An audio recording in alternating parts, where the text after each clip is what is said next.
주님의 말씀 같이 읽겠습니다. 한 절 말씀인데 같이 읽습니다. 시작.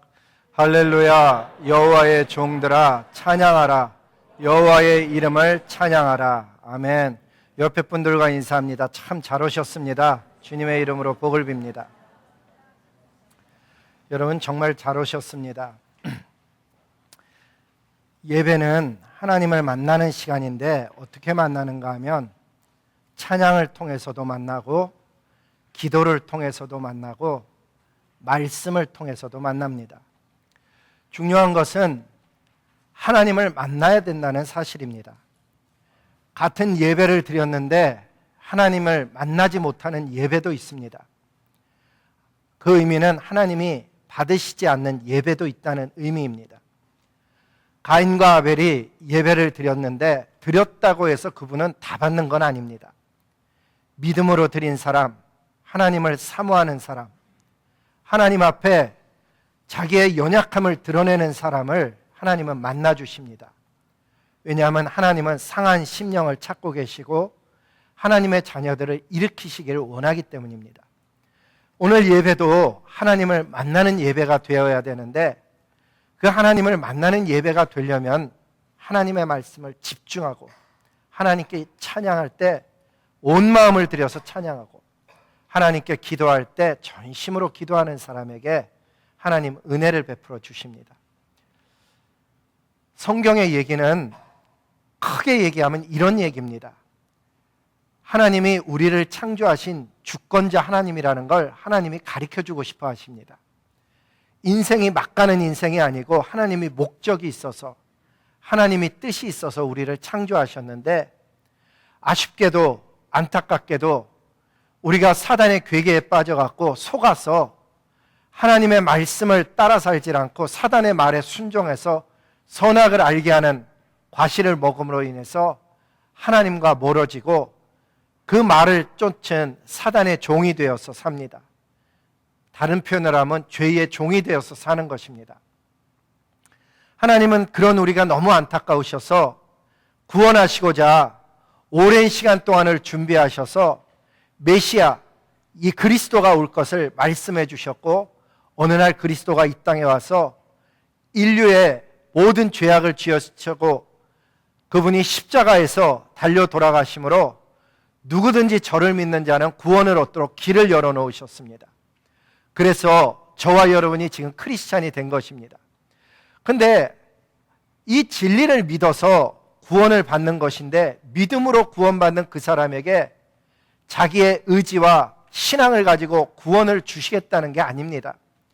구원의 복음을 좀 더 들여다보면 뭐라 그러는가 하면 완벽한 사람을 구원하겠다는 게 아니고 허물 많고 부족하고 여전히 참 더러운 우리들을 예수님께서 십자가의 보혈로 덮어주셔서 그렇게 부족하고 허물 많은 사람을 죄 없다 칭함받게 칭의 죄가 없다라고 선포해서 구원해 주시는 거고 삶을 변화시켜서 성화시켜서 구원해 주시겠다는 것이고 하나님 나라에 들어갈 때 영화로 현멸유관을 씌워주셔서 구원해 주시겠다는 게 성경의 전체 내용입니다.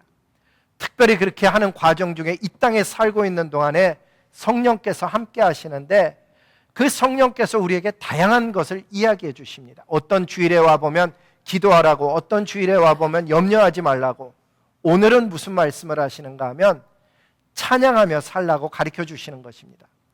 찬양이 왜 중요한지, 찬양 속에는 어떤 비밀이 있는지, 찬양하면 눈에 안 보이는 세계에서는 어떤 일이 일어나는지를 하나님께서 그 자녀들에게 알려주셔서 이 세상 가운데 살면서 하나님의 자녀로서 낙심하고 절망하며 사는 것이 아니고 소망을 가지고 하나님의 능력을 바라며 사는 사람들 되려고 오늘 말씀해 주시는 그런 내용입니다. 그러니까 오늘의 내용은 어떤 면에서는 영적인 전투를 치르고 있는 사람들에게 주시는 하나님의 격려일 뿐만 아니라 하나님이 찾아오셔서 그 사람을 일으키시는 말씀이 되기도 하는 것입니다. 중요한 것은 우리 모두가 다 삶 속에 각기 다른 레벨로 각기 다른 일을 겪으면서 쓰러져 있다는 사실입니다. 아니 어떤 사람은 쓰러지면서 일어나려고 하는 사람도 있고 이미 일어난 사람도 있고 극복한 사람도 있고 다른 사람을 붙들어 일으키는 사람도 있는데 공통적인 것은 무엇인가 하면 그 한 사람도 믿는 순간부터 마지막까지 완벽한 삶을 사는 사람은 없다는 사실이고 한 번도 안 쓰러지는 사람은 없다는 사실입니다. 성경에 아무리 위대한 위인들이라도 많은 고난을 겪고 많은 일들을 겪습니다. 하나님을 믿었다고 해서 모든 것이 다 평안한 것이 아니라는 것을 깨닫는 것은 신앙생활에 대단한 도움을 갖습니다. 하나님을 믿었다고 해서 완벽하지도 않고 하나님을 믿었다고 해서 모든 일이 일사천리로 잘 되는 것도 아닙니다. 오히려 하나님을 믿었기 때문에 겪는 일들이 더 많을지도 모르겠습니다. 근데 오늘 이 아침에 성령 하나님이 우리를 찾아와셔서 하시는 말씀은 쓰러진 그 자리에 있지 말고 일어나라 그러는데 일으키시는 방법도 하나님은 다양하십니다. 그 중에 하나가 찬양인 것입니다. 오늘 우리가 읽은 말씀 보면 할렐루야 여호와의 종들아 이렇게 시작이 되는데 그 할렐루야의 113편서부터 118편까지를 성경은 뭐라 그러냐면 이스라엘에서는 그걸 할렐루야 시편이라 그럽니다. 이스라엘에 3대 절기가 있는데 유교절, 오순절, 초막절인데 이름이 막 다양하게 나와서 유교절은 무교절이라고도 부르고요. 오순절은 77절 혹은 맥추절이라고도 부르죠. 신앙생활 5년, 10년 했는데 맥추절이 오순절인지 모르는 사람도 진짜 많습니다. 초막절이 수장절인지도 모르는 사람 많듯이 말이죠. 이 3대 절기 동안에 이스라엘 백성들은 지금도 모이면은 이 시편 113편에서 118편까지게 할렐루야 시편이라고 부르는 것을 크게 소리내서 읽는데 이스라엘 사람들은 성경을 읽을 때 보니까 어떻게 읽는가 하면 이스라엘에 가보신 분들은 다 알겠지만 앉아서 읽는 게 아니고 다 일어나갖고 읽고요.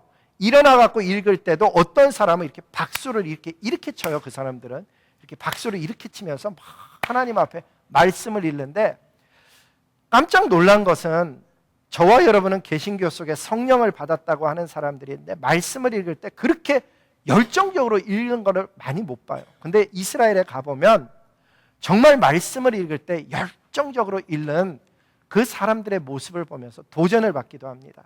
이 할렐루야라는 단어는 부르다라는 할렐루, 히브리 동사 2인칭 복수형이거든요. 그 할렐루라는 단어랑 야훼의 축약형은 야라는 단어가 합쳐서 할렐루야, 야훼를 부르라. 다른 그걸 좀 의역을 하면 여호와를 찬양하라 이러는 의미가 됩니다. 그래서 만나면은 반가울 때 할렐루야 그 얘기는 여호와를 찬양합니다 라는 이야기도 되고 여호와를 함께 높입시다라는 의미도 되는 것입니다.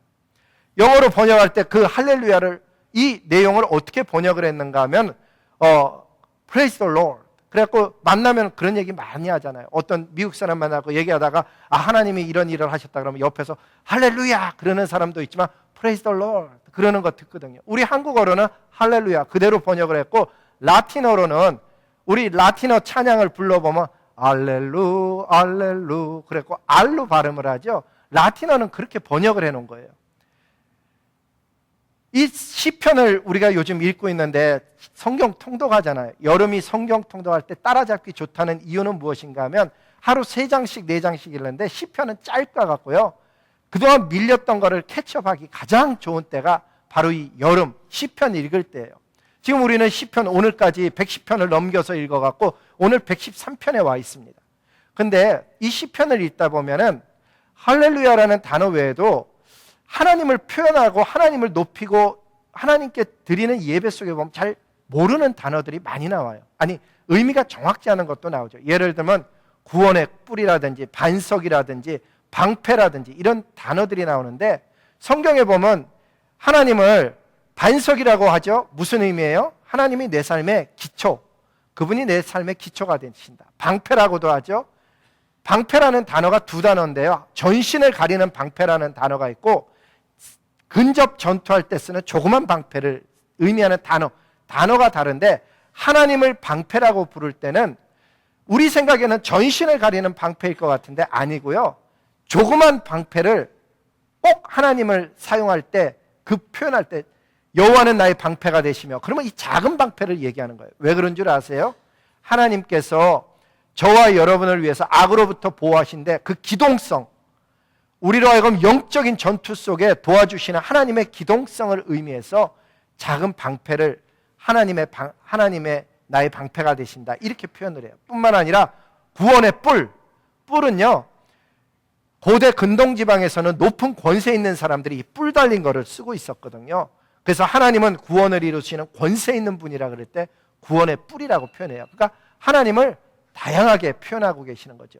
뿐만 아니라 시편에는 우리가 모르는, 잘 안 쓰는 음악 용어들이 있어요. 예를 들면 시편 56편서부터 60편까지는 계속해서 첫 문장이 뭔가 하면 다윗의 믹담이라 이렇게 하는데, 신앙생활을 오래 하면서 이걸 꼭 알아야 되는 건 아니에요. 그런데 믹담이 뭔지를 모르고 맨날 읽으니까는 믹담이 뭘까? 이렇게 생각이 되잖아요. 의미가 뭔가 하면은 조그만 돌판에 새겨진 기념 공고문이에요. 그러니까 다윗의 믹담이라 그러면은 다윗이 노래한 것을 모든 사람이 볼 수 있도록 돌판에 새겨진 공고문처럼 모두가 다 함께 볼 수 있었던 것이라는 의미고요. 또 시편을 읽다 보면 여호와는 이렇습니다 그래놓고 셀라라는 단어가 이렇게 괄호쳐져 있어요. 셀라는 무슨 의미인가 하면 시편의 71번이 71 times가 나오는데도 의미를 한 번도 모르고 읽는 거예요.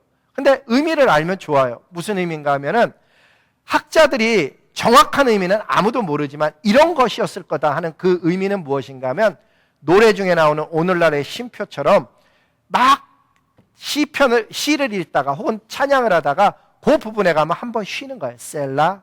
그러고서는 다시 또 곡을 시작하는 거죠. 마스길이라는 단어도 있어요. 어떤 사람은 신경 안 써갖고 마스길이 뭔지 한 번도 어텐션 안 한 분도 있는데, 시편 32편에 보면 다윗의 마스길이라 뭐 이런 것처럼 마스길이라는 단어가 나오는데, 신앙생활을 40년 50년 해도 평생 기독교 가정에서 자라나도 한 번도 안 찾아봐서 마스길이 뭔 줄 모르는 거예요. 마스길이 뭔가 하면 그 글을 읽을 때, 시를 읽을 때, 낭독할 때 혹은 그 곡을 노래할 때는 슬픈 마음을 가지고 부르라라는 의미로 마스길이라는 단어가 쓰여졌던 거예요. 또 시편 39편에 보면 여두둔의 형식으로 부르는 노래 이렇게 써놨는데, 그거는 여두둔이라는 사람이 만들어낸 연주 형식이에요. 이처럼 여러 의미들을 알고 읽으면은 아, 이렇게 하는 거구나 라고 알게 되죠.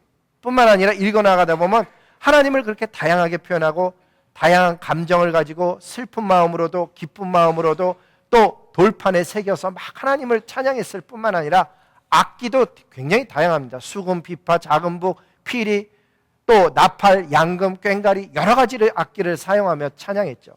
그러면 왜 이 이야기를 하고 있느냐 하면요, 하나님을 만나는 데 있어서 다양한 방법이 있다는 거예요. 꼭 피리만 불러야 되는 것이 아니고 꼭 꽹과리를 쳐야만 되는 게 아니고요, 하나님을 만나러 찬양하러 나올 때 다양함을 가지고 나와도 하나님은 그 다양함을 통해서 영광을 받으신다는 얘기예요. 그러니까 예배의 핵심은, 하나님을 만나는 예배는 내 마음 자세와 하나님이 높아지고 그분께 드려지는, 수종드는 worship service, 수종드는 모습이 중요한 것이지 뭘 받으려 한다든지 내가 원하는 방식으로만 주장하는 것은 그리 지혜로운 것이 아니라는 것을 알 수 있어요. 여담이에요. 우리가 웨이크포리스트에 교회를 개척하는데 처음 미국 교회 가서 예배를 드리려고 컨택을 했어요. 그래서 그 교회에서 우리를 받아줬죠. 그래갖고 이제 그 교회로 가서 예배를 드리면 되는데 갑자기 한두 주 후에 그 계획이 취소가 됐어요. 그 계획이 왜 취소됐는가 하면, 그분들은 정말 믿는 거예요. 그분들이 뭐라고 믿는가 하면, 예배는, 하나님이 받으시는 예배는 오직 피아노와 바이올린만 사용해서 예배를 드려야 하나님이 받으신다고 진짜로 믿는 거예요. 그러는 분들이 이제 타민족 한국 사람들이 와서 예배를 드린다 그러니까 우리 교회 예배를 와본 거예요. 교회가 어디냐? 그래서 주소를 뒀더니 여기 와서 하는데, 그날따라 말이에요, 아침에 보니까 그 목사님이 오셔서 반갑게 악수를 하고 저쪽 뒤에 앉으셨거든요. 그런데 그날따라 우리 교회 찬양이 아주 특이해갖고 드럼을 얼마나 그날 세게 때리고 막 성도님들이 얼마나 막 박수를 치며 예배를 드렸는지 이 목사님이 끝나고 나서 정신없이 황망히 가시더라고요. 그러더니 이메일이 왔어요. 미안하지만 자기네는 이렇게 예배를 믿고 있는데 우리는 이렇게 드리니까 도저히 함께 공간을 나누어 사용할 수 없었던 거예요. 근데 여러분, 이런 관점과 이해의 차이, 우리 가운데 하나님은 피아노만 받으신다고 믿는 사람이 있을 수도 있겠지만 제가 보기엔 거의 없을 것 같아요, 우리 교회에서는. 그런데 그런 관점의 차이가 예배 음악 분야에만 존재하는 게 아니란 사실이에요. 사실은 저와 여러분이 같은 하나님을 믿어요. 야훼 하나님, 삼위일체 하나님, 엘로힘 하나님, 엘샤다이의 하나님, 이런 하나님의 이름을 다 우리는 같이 믿을 뿐만 아니라 부활하시고 십자가에서 고난받으시고 부활하시고 재림하실 주님을 다 믿어요. 다 믿는데도 불구하고 놀랍게도 말이죠, 우리는 다양한 관점을 가지고 하나님 앞에 예배를 드리고 있어요. 우리가 배경을 보면 배경도 각기 다 다르고요, 다 좀 다른 거예요, 저와 여러분이. 그런데 꼭 기억해야 되는 게 뭔가 하면 다른 것과 틀린 것은 별개의 문제다라는 것을 꼭 알아야 되는 거예요. 뭐라고요? 다른 것과 틀림은 별개의 문제라는 거예요. 나와 이해가 다르거나 관점이 다르거나 성향이 다르다고 해서 상대방이 꼭 틀린 것은 아니라는 것을 알아야 되는 거죠. 아주 오래전에 서구에 한 선교사가 몇 달 동안 여행을 해서 아프리카 선교지에 도착하였답니다. 그는 그 아프리카에 있는 선교지를 인수인계 받으라는 선교 본부의 명령을 받고 지시를 받고 그곳에 간 것입니다. 잔뜩 기대가 부풀어서 첫 예배를 갔는데 그는 그만 큰 시험에 들었답니다. 자기는 아침부터 무더운 아프리카의 더운 날씨에도 불구하고 긴팔 하얀 와이셔츠와 양복을 입고 하나님께 예배드리러 갔는데 아프리카 교회 성도들은 예배 복장을 안 갖추고 온 것입니다. 평소처럼 거의 다 벌거벗고 온 거예요. 그 모습을 보고 얼른 수첩에 꺼내서 전임 선교사가 아마 이 사람들에게 예배 자세를 안 가르쳤나 보다, 내가 이 선교지를 인수인계 받게 되면은 예배 복장부터 가르쳐야겠다고 그는 적었습니다.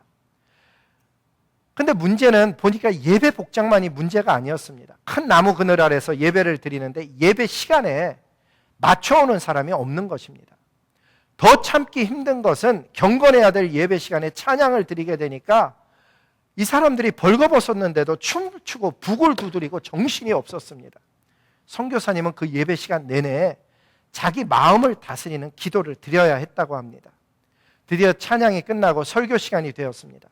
이제 사역지를 떠나는 선교사님이, 그 오랜 시간 섬겼던 그 나이 많은 선교사님이 마지막 설교를 하는데 사람들이 좀 집중했으면 좋겠는데 앞에서는 설교하는데 갑자기 아이에게 젖을 물리는 성도, 설교 들으면서 조는 사람, 하품하는 사람, 다른 곳 보는 사람, 정말 예배에 집중하지 못하는 모습을 보고서는 선교사님 마음이 더 불편해져서 또 수첩을 꺼내서 적었습니다.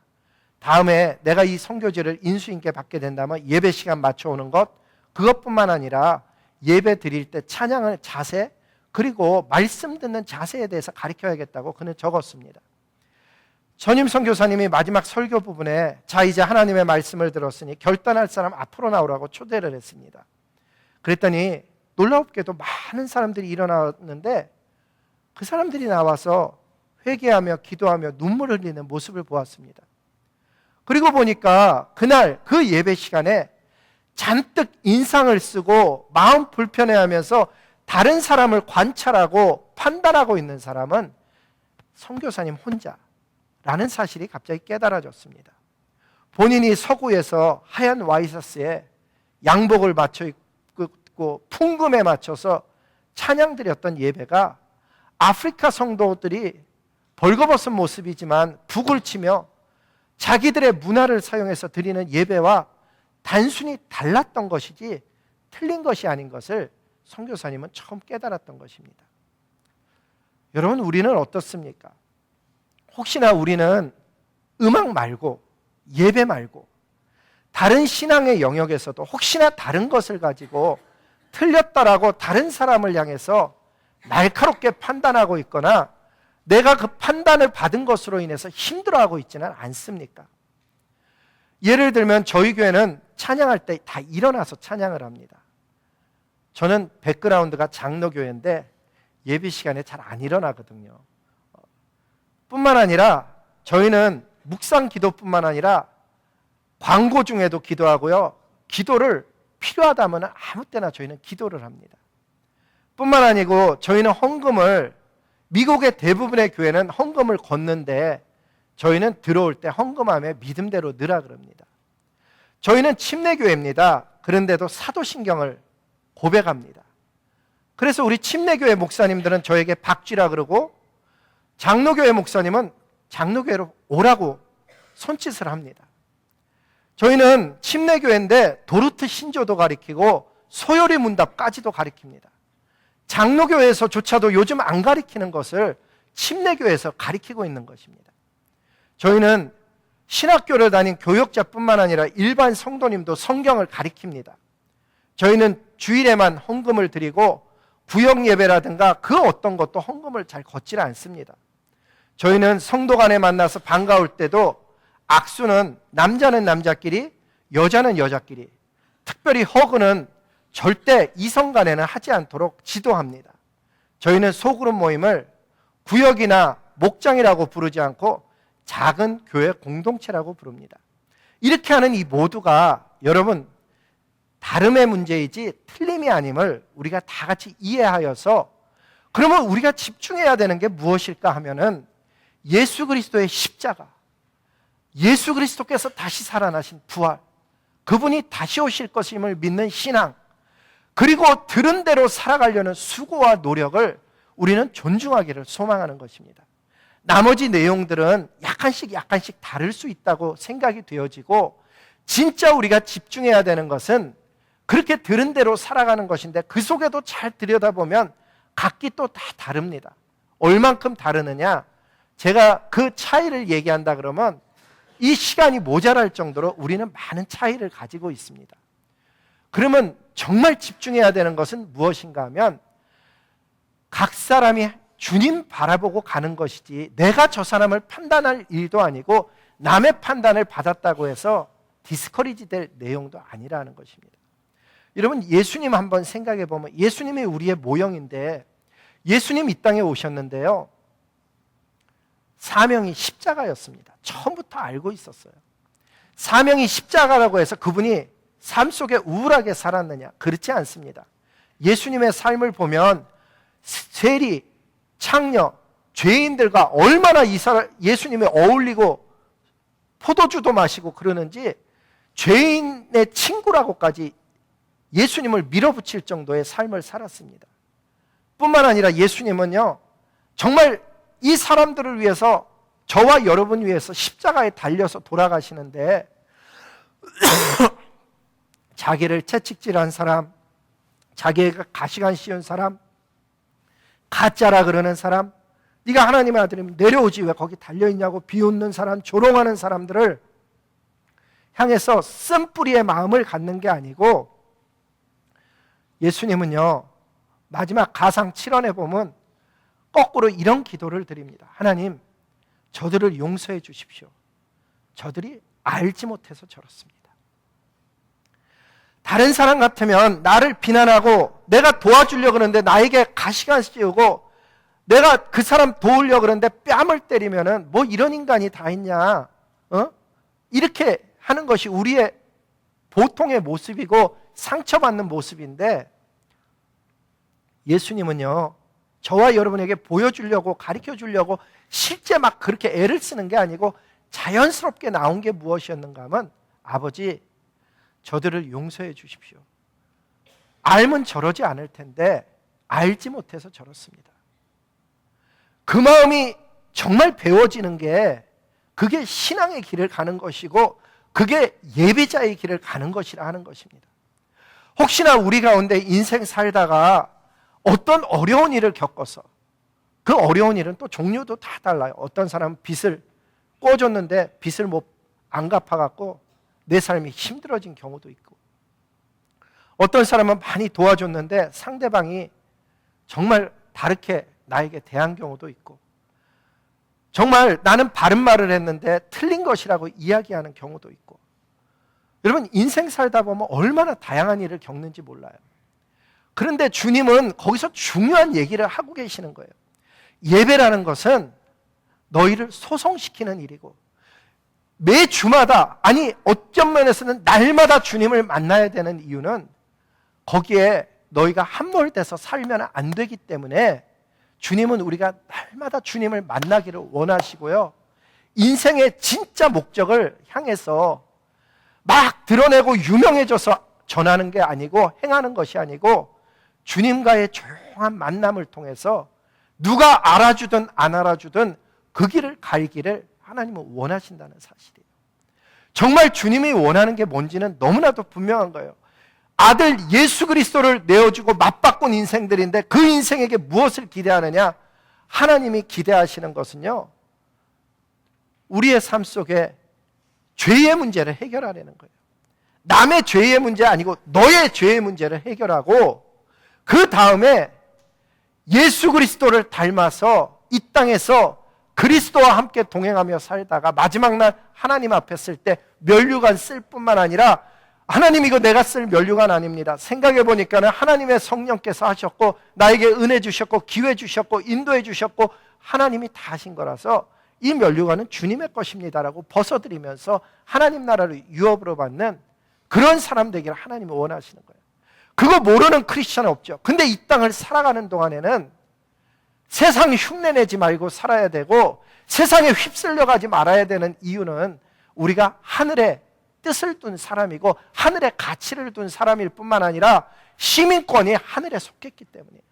하나님의 자녀이기 때문이죠. 주님이 진짜 가르쳐 준 건 뭔가 하면 왼뺨을 맞으면 오른뺨 내대라 그러는데 여러분 그렇게 살아보셨어요? 정말 힘들어요. 이 뺨 맞으면요, 이 사람들이 왜 나한테 이렇게 하지? 라는 생각이 먼저 들지 다른 뺨 내밀기가 쉽지 않아요. 여러분 옷을 혹시 남하고 나눠보셨어요? 나는 이거 귀하다고 해서 다른 사람 줬는데 그 받은 사람이요, 감사하다 그러면은 너무너무 좋은 사람 만난 거예요. 어떤 경우에는 저도 목회하면서요, 쌀 가지고 들고 다니고 막 그러거든요. 어렵다 그래서 장바 갖고 들고 가고 그러면 갑자기 저를 불러 세워놓고 목사님 나를 뭘로 보고 이런 걸 가져오십니까? 이러는 경우도 있는 거예요. 그래서 뭐 다르게 본 건 아닌데요. 그러면은 또 그 준 거를 가지고 가라는 거예요. 그거 가지고 가면 어디 가서 바꿔요, 그거를. 거꾸로 도로 가갖고 비는 형국이 돼요. 좀 받아주세요. 여기까지 가지고 왔는데. 여러분 도와줘서 좋은 얘기 듣는 거는 정말 좋은 사람을 만난 거예요. 옷을 벗어주는데 너 2벌 있으면 1벌 나누라 그랬잖아요. 실제로 살아보면 내가 2벌이 아니고 10벌이 있는데 반을 나누기가 얼마나 힘들다는 것을 내가 발견하게 돼서 내 안에 얼마나 많은 욕심이 있는지를 내가 보게 되는 거예요. 하나님을 진짜 만나면요, 화로다 나여 망하게 되었도다. 이사야 6장에 나오는 이사야의 고백이 나의 고백이 안 될 수가 없는 거예요. 진짜 하나님을 만나게 되면 그래서 아무도 남을 판단하지 않게 되는 거예요. 왜? 부족한 나를 보게 되기 때문에. 저 사람이 어떻다 얘기하고 있는 건 아직 나를 안 본 사람이에요. 내가 나를 진짜 만나잖아요. 내가 얼마나 엉터리인가를 보게 돼서 힘들어요. 제가 누가 목사님 그러고 저한테 부르면은 제 마음속이 아유 주님, 나 같은 사람이 목사라고 불리고 있는 거 이거 정말 부끄럽습니다. 하나님. 그 고백이 저절로 나와요. 그러면 내가 이 목회를 어떻게 해야 할까요? 내가 어떻게 하면 이 목회를 할 수 있을까? 정말 제 나름대로는 하는 게 뭔가 하면은 새벽 4시 반이라도 일어나서 제가 목회하면서 새벽 4시 반에 날마다 일어나서 이 앞에 와서 기도하는 게 있어요. 하나님 저 좀 불쌍히 여겨주세요. 근데 또 저보다도 기도도 안 하는 사람이 뭐 똑바로 설교해라, 뭐 어떻게 하라. 그런데 그 이야기가 하나도 제 마음속에 안 들어오는 이유는 여러분, 신앙은 하나님과 내가 어떻게 만나느냐의 관계지 누가 나를 이야기했다고 그 이야기의 대상이 되는 건 아니기 때문이에요. 신앙생활을 하다 보면요, 하나님의 은혜가 얼마나 큰지 알게 돼서 찬양하지 않을 수가 없는 거예요. 오늘 이 아침에도 진짜 예수님을 만나고 싶은 사람, 진짜 내가 하나님의 자녀가 되고 싶은 사람이 있다 그러면은 여러분 예배보다 더 중요한 게 뭔가 하면 하나님을 만나는 거예요. 진짜예요. 하나님을 만나지 않으면 어떤 사람은 예배드리고 가서 또 자기 삶을 살아요. 절망한 그대로의 모습을 살고요, 낙심한 그대로의 모습을 살고요, 비판받았기 때문에 날카로워지고 깨진 모습을 가지고 그대로 사는 거예요. 그런데 예수님 만나면 뭐가 다른 줄 아세요?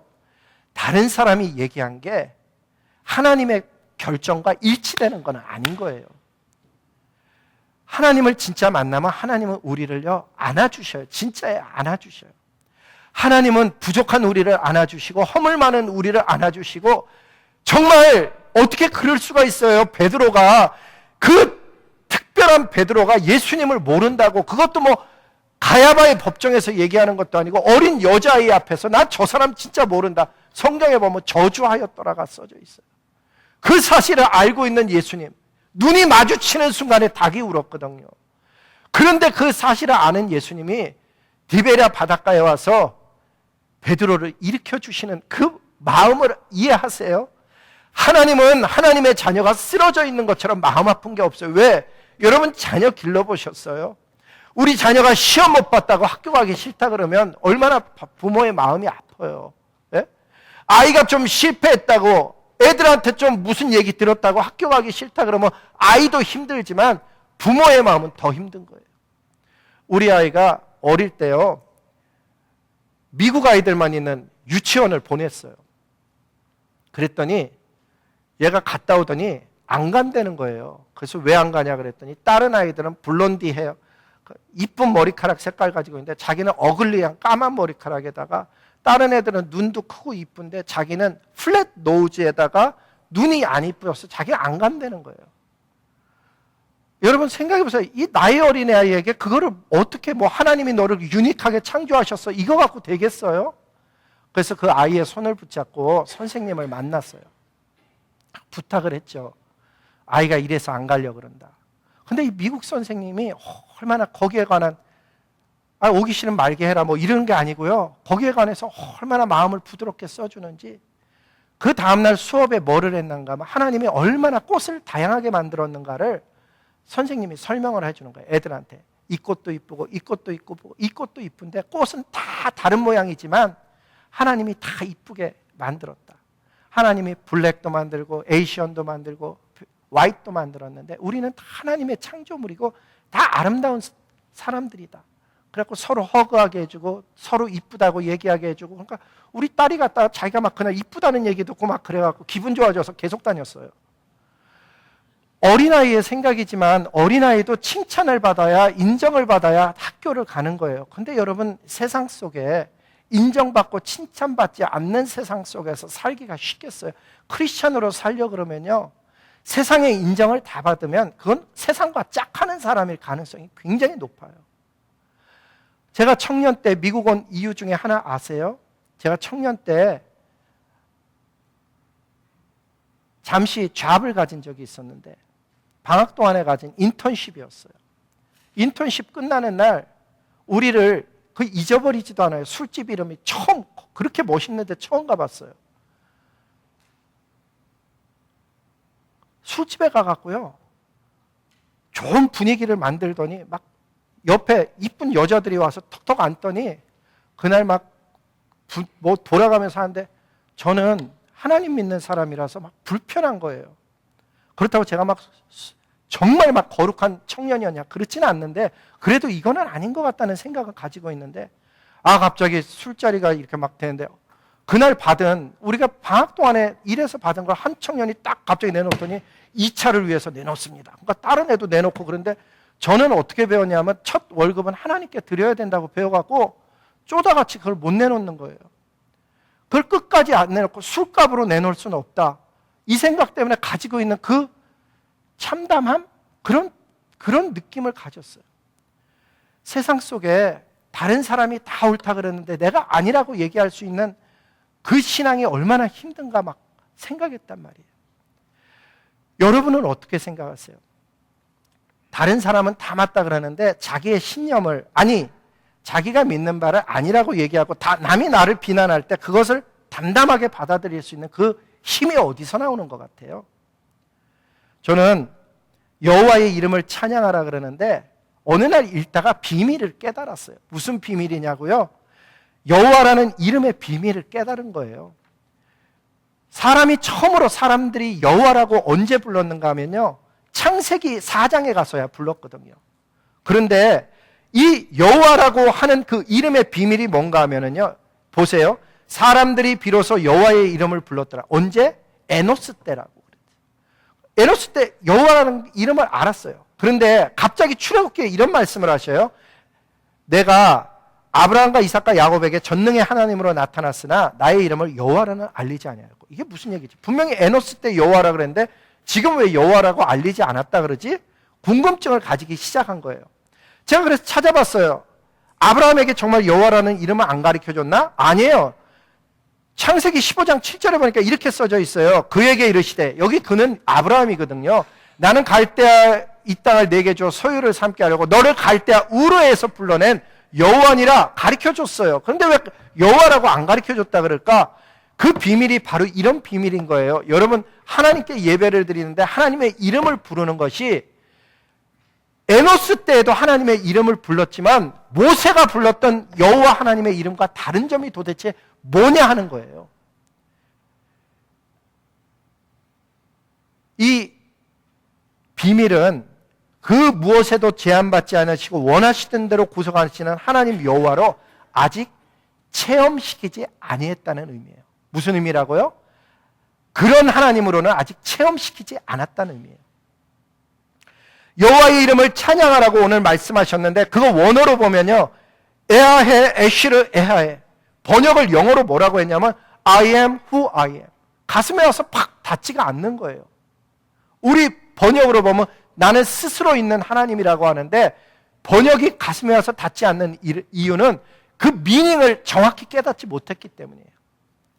그 미닝에 보면 뭐라고 되어 있는가 하면 만물 위에 스스로 계신 하나님인데, 그 어느 것에도 지배받지 않고 보이는 것과 보이지 않는 모든 것을 다스리시는 지존하신 하나님. 이 하나님이 언제 우리 가운데 거하시는가 하면 찬양 가운데 거하신다는 거예요. 성경에 보니까 시편 22편 3절에 이스라엘의 찬양 가운데 계시는 하나님이라고 표현을 해요. 그 가운데 계신다는 것은 야샤브라는 단어인데, 이것은 좌정하다라는 의미예요. 왕이 임하시는 것 같은 모습을, 그 찬양 가운데 임하시는 주님의 모습을 저렇게 표현한 거예요. 모든 일이 다 그런 것은 아니지만 우리 가운데 어떤 때는 사단이 우리를 쓰러뜨리고자 해서 낙심하고 절망하는 일을 우리에게 줘요. 겪는 일이 다 달라요. 아들이 힘들게 하는 경우, 딸이 힘들게 하는 경우, 뭐 부모님이 나를 절망시키는 경우, 친구가 낙심시키는 경우, 뭐 절망하는 일이 굉장히 종류가 많아요. 건강으로 인해서, 경제적인 것으로 인해서, 레퓨테이션으로 인해서 뭐 겪는 일들이 많거든요. 그런데 그 공통점 중에 하나는 무엇인가 하면, 그 일로 인해서 낙심하면 하나님이 기뻐하지 않는다는 사실이에요. 하나님은 낙심한 자리에서 일어나기를 원하셔요. 일어날 때 그냥 일어나는 게 아니고 말씀을 지팡이 삼아서 일어나되 여호와 하나님을 찬양하며 일어나는 것을 하나님은 기뻐하셔요. 그게 하나님께 영광 돌리는 삶의 한 방식이기 때문이에요. 도대체 찬양 가운데 무슨 일이 일어날까? 찬양 가운데 일어나는 일을 제가 한마디로 얘기하려면요, 악한 영이 떠나간다는 사실이에요. 내가 절망하고 좌절하고 낙심하고 힘들어하는 때, 사람들이 어떻게 나에게 이럴 수 있어, 이러는 것을 묵상하면 묵상할수록 내 영은 하나님과 멀어지고 있는 거예요.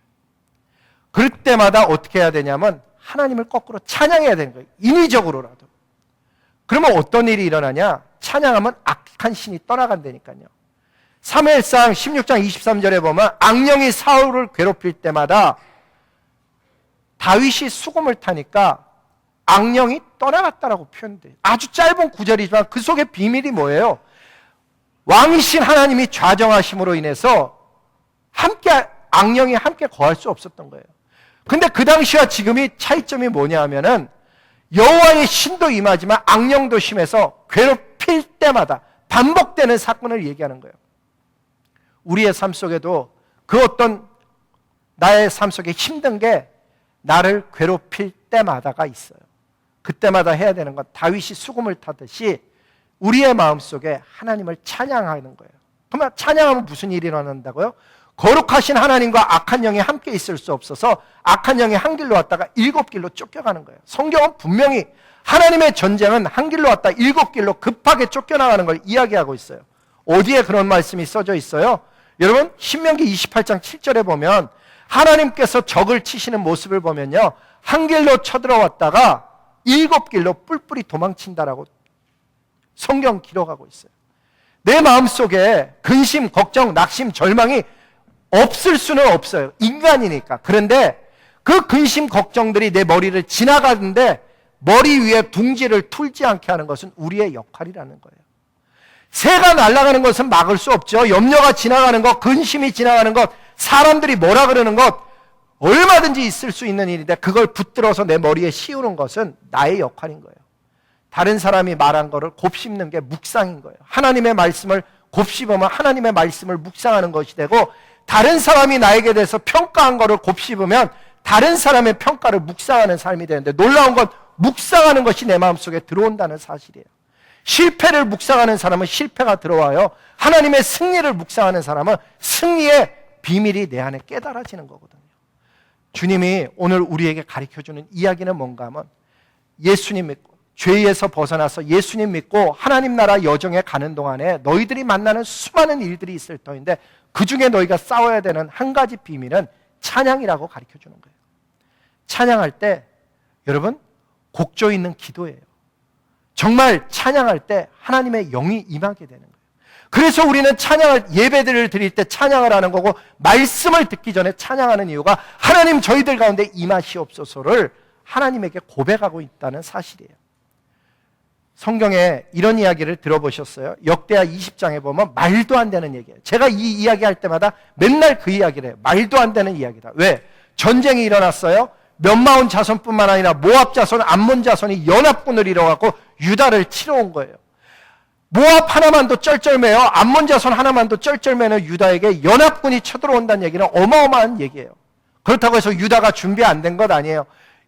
그 역대하 20장 앞에 한 2장만 넘겨보시면 그동안에 군대를 얼마나 길렀는가가 써져 있는데, 제가 다 더해봤더니 군대가 이스라엘에게 116만 명이 있었어요.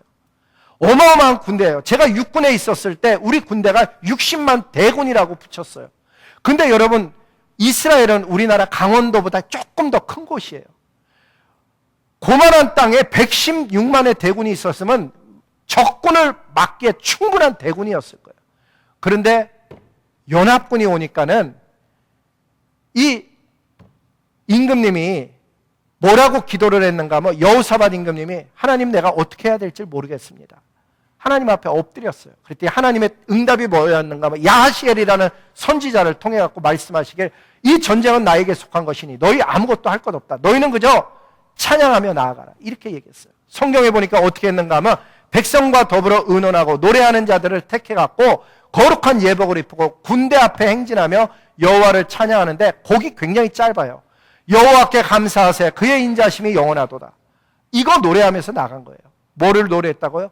여호와께 감사하세. 지금 감사할 상황이에요. 적군, 연합군이 있고 가다가 화살이라도 맞으면 어떡해요? 분명히 제가 그 자리에 없었지만 이런 일을 하자고 했을 때 누군가는 반대했을 거예요. 아니, 군대를 주신 분도 하나님이신데 116만의 군대를 놔두고 노래하는 사람을 앞에 세워서 나가다가 화살 맞아 죽으면 사기가 떨어질 터인데 이런 일을 왜 종교적으로 처리하냐? 왜 당신은 하나님을 미신적으로 믿냐? 이렇게 하는 사람이 왜 없었겠냐 하는 얘기예요. 우리가 알다시피 그렇게 노래하며 나갔을 때 주의 영이 임해갖고요, 적군을 흩으셔갖고 적군이 대파가 돼갖고 승리했어요. 승리한 얘기니까 써져 있겠죠. 근데 그 얘기를 우리의 삶으로 한번 가지고 와보세요. 우리의 삶 속에 자녀의 문제, 학업의 문제, 경제적인 문제, 아니 내 삶을 살아가다 인생에서 만난 다른 사람이 나를 비판하는 문제일 뿐만 아니라, 제가 다시 강조해요, 그걸 수용했기 때문에 내 마음속에 있는 거예요. 그런 문제들을 내 마음속에 가득히 가지고 가서 하나님 앞에 예배를 드리니 예배가 드려지질 않고 예배 속에서도 그 고난을 묵상하는 거예요. 이 자리에 와서도 경제적인 문제를 고통하고, 이 자리에 와서도 직장 일을 고통하고, 이 자리에 와서도 우리 아이 걱정하고 있고, 이 자리에 와서도 내 레퓨테이션 걱정하고 있고, 이 자리에 와서도 앞으로 어떻게 살아갈까를 생각을 안 하고 싶은데 그게 내 마음속에 묵상이 되어지고 있다면 오늘 바꿔야 되는 거예요. 그게 성령님이 오늘 우리에게 하시는 말씀이에요.